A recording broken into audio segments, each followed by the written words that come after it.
Wear a chain of joy around your heart. I'm Felicity Urquhart and I'm 43.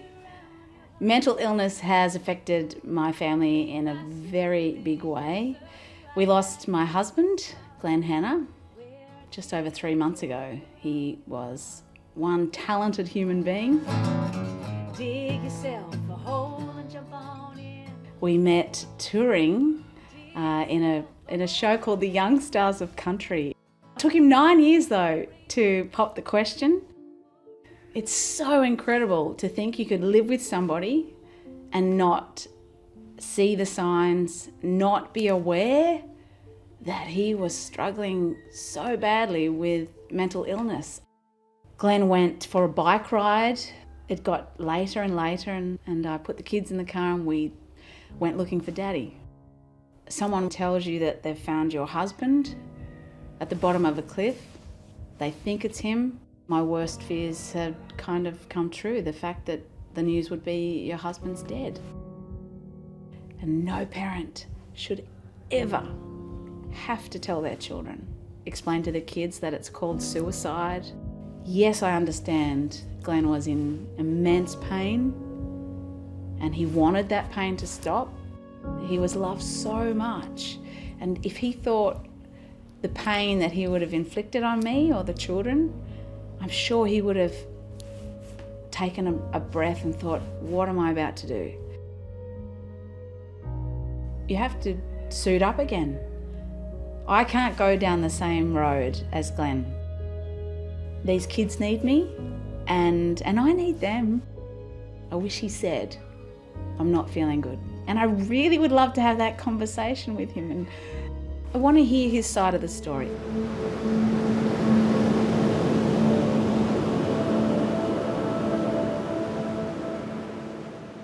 My name is John Brogden.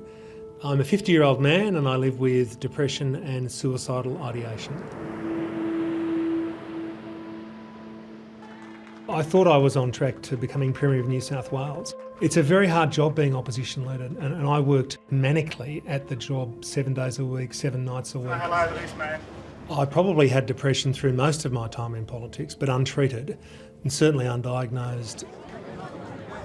Private me was a very angry person, a very depressed person, and somebody who, by and large, wasn't a pleasant person to be with from time to time. Something was going to happen at some stage, something was going to go wrong at some stage, and in the end it did. Mr Brogden resigned today, admitting to racist remarks and improper behaviour at a party.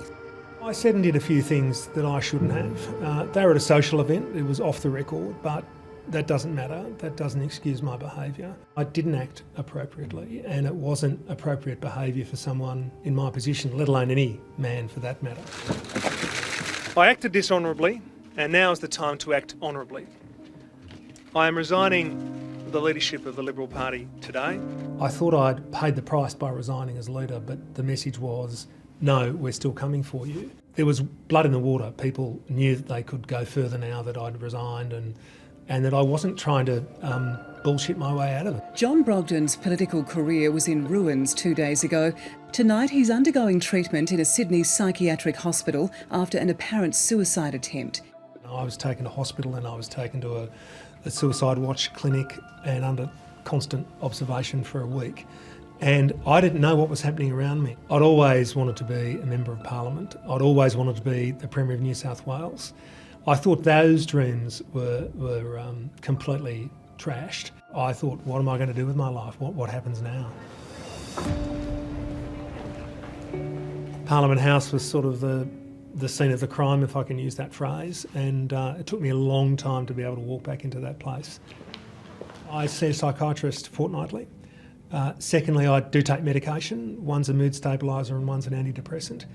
I said to my doctor about 5 years ago, I'm feeling really good, can I go off the medication? He said, no, John, that's why you're feeling very good. So I had to come to terms with the fact that I might be on that medication forever.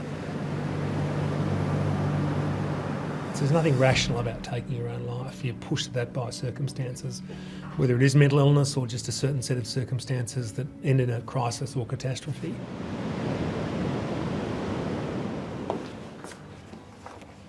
He has left a gaping hole in our lives. I want to talk about it so that this stops happening.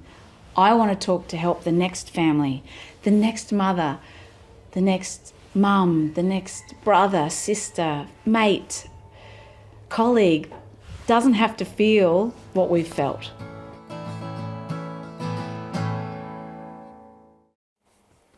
And if that story's raised any issues for you, you can call Lifeline on 13 11 14 or Beyond Blue on 1300 22 46 36. Hi, I'm Lee Sales. Thanks for watching this story. If you'd like to watch more of 730's stories, they are on the left of your screen. And tap on the button below to subscribe and get the latest from ABC News.